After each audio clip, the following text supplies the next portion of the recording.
Hey gang, I want to share a little bit of feedback today on my brand new toy that I picked up and I've been loving.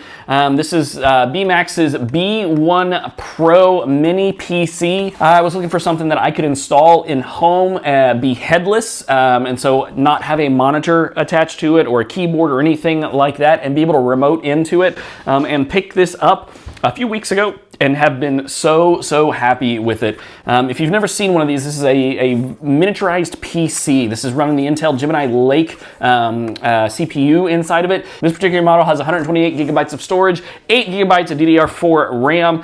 It's not gonna be a gaming PC or anything like that, but this is gonna be allow me to do a remote desktop to access some things that I can't always access at work or other places. And man, this has been wonderful. It's got Windows 11 built inside of it, but one of the things I love and one of the reasons that I chose this one is it actually has this expansion port right here, and what this allows me to do is I just simply pop this off while the PC is off, and I can actually put in another SSD chip up to 2 terabytes in here, and I'm going to do that to actually create a file storage for me. Now, one of the other things I absolutely love about this is if you are going to use this as a home PC, which it would be great for if you just surf the internet, if you're just using Chrome, for instance, man, this would be stellar, is it comes with a VESA clip. On almost all modern monitors, they have a specific pattern of screws so that you can put different clips and different mounts on there. And so this would attach to the back of a monitor, and then this simply slides into it,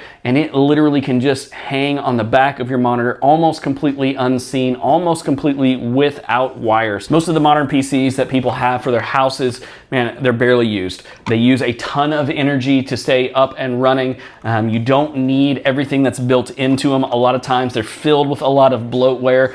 So if you're looking for a good, energy efficient, highly stable, and economical way to have a great PC at your house, I think this is the way to go. Check this out. This is the B1 Pro by Bmax. It's a mini PC. Man, check it out.